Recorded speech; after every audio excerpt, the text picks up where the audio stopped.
Side میں آ جاؤ, کیمرے والے تھوڑا ہٹ جاؤ.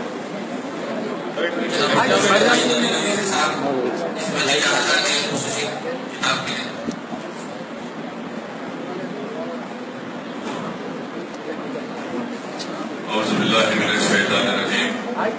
بسم اللہ الرحمن الرحیم.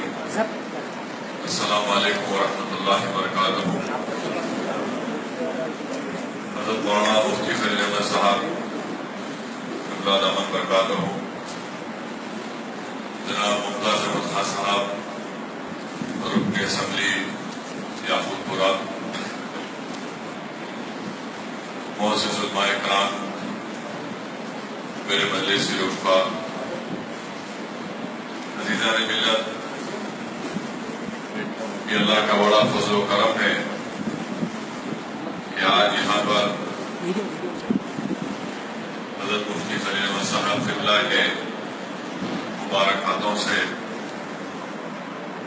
اس مسجد کا افتتاح میں لایا گیا, اور میں مبارکباد دیتا ہوں جناب ممتاز احمد خان صاحب کو کہ اللہ سبحانہ و تعالیٰ نے ان کو یہ موقع دیا, اللہ سبحانہ و تعالیٰ نے ان کو توفیق دی کہ وہ اللہ کے گھر کو تعمیر کر سکیں. اور میری اللہ سے دعا ہے کہ اللہ سبحانہ و تعالیٰ جناب ممتاز احمد خان صاحب کی اس کوشش کو اللہ قبول کرے. اور جیسا کہ حدیث شریف میں آیا کہ اللہ کے رسول صلی اللہ علیہ وسلم نے فرمایا کہ جو اللہ کے گھر کی تعمیر کرتے ہیں یا اس تعمیر میں اپنا حصہ ادا کرتے ہیں, اللہ سبحانہ و تعالیٰ ان کے لیے جنت میں گھر ان کے لیے مقرر فرما دیتا ہے. اور قرآن کریم میں اللہ سبحانہ و تعالیٰ ارشاد فرماتے ہیں, جس آیات کا ترجمہ علماء کرام نے کیا, کہ اللہ کے گھر کو وہی لوگ آباد رکھتے ہیں جو اللہ پر اور آخرت پر ایمان رکھتے ہیں اور جو اللہ کے سوا کسی سے نہیں کرتے. تو میرے عزیز دوستوں اور بزرگوں, مسجد تو تعمیر ہو چکی ہے, اب یہ ذمہ داری اہلیان محلہ کی ہے کہ وہ اس مسجد کو آباد رکھیں, اس مسجد میں آئیں اور پوری کوشش کریں کہ اپنے 5 وقت کی نماز یہاں پر ادا کر سکیں, اور خاص طور سے نماز فجر اور نماز عشاء میں یہاں پر ہم لوگ آئیں, باجماعت نماز ادا کریں. کیونکہ یاد رکھیے, مسجد کو آباد رکھنا یہ مسلمانوں کی ذمہ داری ہے, اور اگر ہم مسجدوں کو آباد نہیں رکھیں گے تو پھر ہم اپنے ایمان کی, اللہ اور اس کے رسول سے محبت کے بھی ہمارے دعوے کہاں تک سچ ثابت ہوں گے. اس لیے بہت ضروری ہے کہ ہم اپنی مسجدوں کو آباد رکھیں, یہاں پر آئیں, یہاں پر علماء کرام کے مسجد الروز خطابات کو سنیں, اور صرف سن کر اپنی آنکھوں کو نم کر کے چلے جانا نہیں ہے, بلکہ پوری یہ کوشش کرنا ہے کہ ہم اپنی زندگیوں میں اچھائی کے لیے تبدیلی لائیں. آج مسجدیں ہماری ویران بھی نظر آتی ہیں. ہماری مسجدوں میں اکثر ہم دیکھتے ہیں کہ ہمارے بزرگوں کی صف ہوتی ہے. آج یہ مسجدیں نوجوانوں کے لیے تڑپ رہی ہیں. میں اپنے غیور نوجوانوں سے یہ گزارش کر رہا ہوں کہ آپ وقت نکالیے, ان مسجدوں میں آئیے, اس مسجد کو آباد رکھیے. اور جب اللہ ہم کو بتایا گیا, علماء کرام نے ہم کو بتایا کہ جب مسجد نبوی میں پہلی مرتبہ چراغ کی لگائے گئے, روشنی لائی گئی, تو اللہ کے رسول صلی اللہ علیہ وسلم بہت خوش ہوئے, اور اتنا خوش ہو کر فرمایا کہ اگر میرے پاس ایک اور بیٹی ہوتی تو جس نے آج اس مسجد میں چراغوں کا یا لائٹ کا انتظام کیا, میں اس سے اپنی بیٹی کا نکاح کر دیتا. میرے عزیز دوستوں اور بزرگوں, مسجد کے تعلق سے میں نے حضرت خواجہ شریف صاحب کی زبان سے سنا کہ امام بخاری رحمۃ اللہ علیہ جب مسجد میں جاتے تو مسجد کی عظمت کا, مسجد کی پاکی کا اتنا خیال رکھتے کہ اگر ان کے سر کا یا داڑھی کا بال بھی گر جاتا تو امام بخاری اس کو اٹھا کر اپنی جیب میں رکھ لیتے. تو مسجد کی صفائی، مسجد کو پاک رکھنا یہ اللہ کا گھر ہے، اس کا ہم تمام کو خاص خیال رکھنا ہے. اور آپ اور ہم جانتے ہیں کہ انشاءاللہ تعالی آنے والا مہینہ ماہ رمضان کا ہے، اور پھر 2 دن کے اندر جاگنے کی رات جس کو ہم کہتے ہیں شب برات بھی آنے والی ہے، جس میں ہم کو بتایا گیا کہ اللہ سبحانہ و تعالی ہماری زندگیوں کا اور ہماری موت کا فیصلہ کرنے والا ہے. میں ہمارے نوجوانوں سے پھر سے اپیل کر رہا ہوں کہ صرف شب معراج میں یا شب برات میں یا پھر رمضان میں یا پھر شب قدر میں اگر ہم اپنے مسجدوں کو آباد رکھیں گے اور پھر اس کے بعد دیگر رات میں اور دن میں مسجد کو بھول جائیں گے تو بہت بڑی غلطی ہے، بہت بڑی ناانصافی ہے. اسی لیے ہم سے اللہ نے وہ فرمایا کہ اللہ کے گھر کو وہی لوگ آباد رکھتے ہیں جو اللہ پر اور آخرت پر ایمان رکھتے اور اللہ کے سوا کسی سے نہیں ڈرتے. اس لیے آئیے ان مسجدیں کو آباد رکھیے، اس کو پاک صاف رکھیے. مسجد اللہ کا گھر ہے اور پوری کوشش ہم کو کرنا ہے کہ یہاں پر کسی بھی قسم کے فتنہ یا فساد کی باتیں نہ ہوں.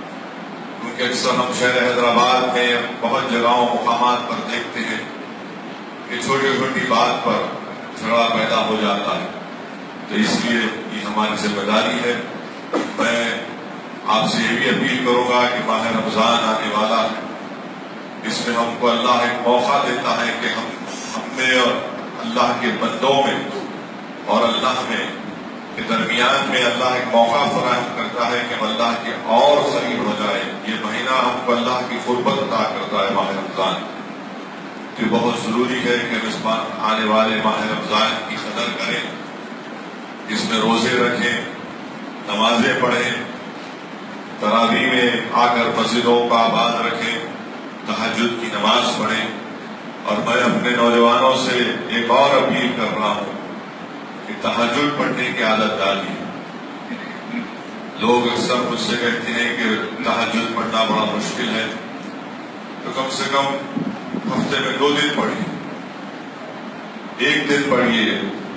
اور جو نوجوان ہفتے کی رات کو نکل کر یہ سمجھتے ہیں کہ آج سیٹرڈے نائٹ ہے، ویکینڈ ہے، میں نوجوانوں سے اپیل کر رہا ہوں کہ اس رات کو اٹھ کر 2 رکعت صرف نماز پڑھو، ایک عادت بناؤ.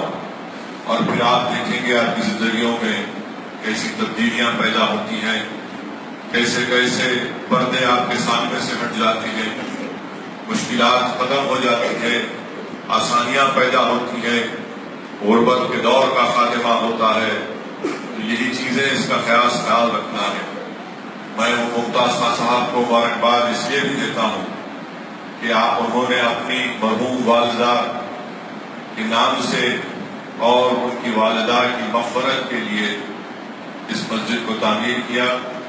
یہ میری خوش قسمتی تھی کہ میں مرحومہ سے ملاقات کیا.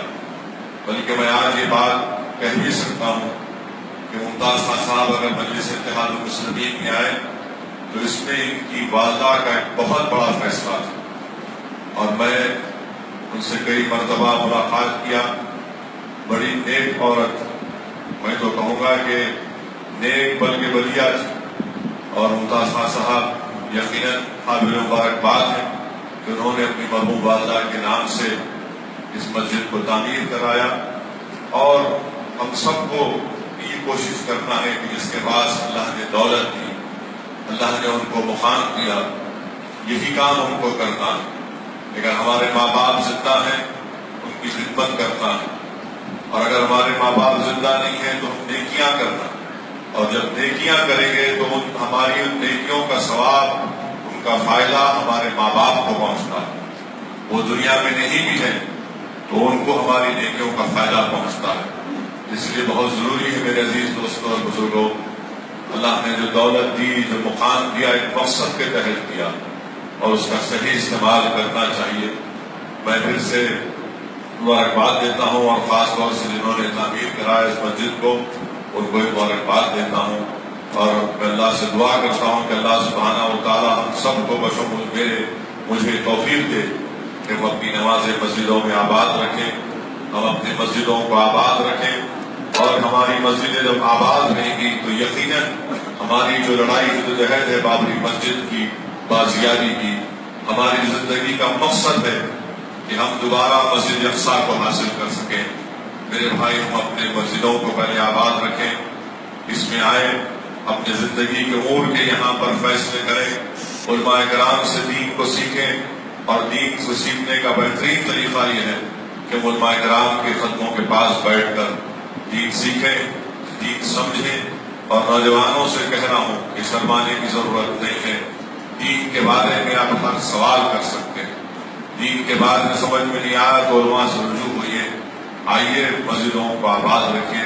میں پھر سے آپ تمام کا شکریہ ادا کرتا ہوں، اور حضرت قبلہ مولانا مفتی فضل احمد صاحب سے گزارش کرتا ہوں کہ وہ اپنے بصیرت و فروز کلمات اور خطابات سے ہم سب کو نوازیں۔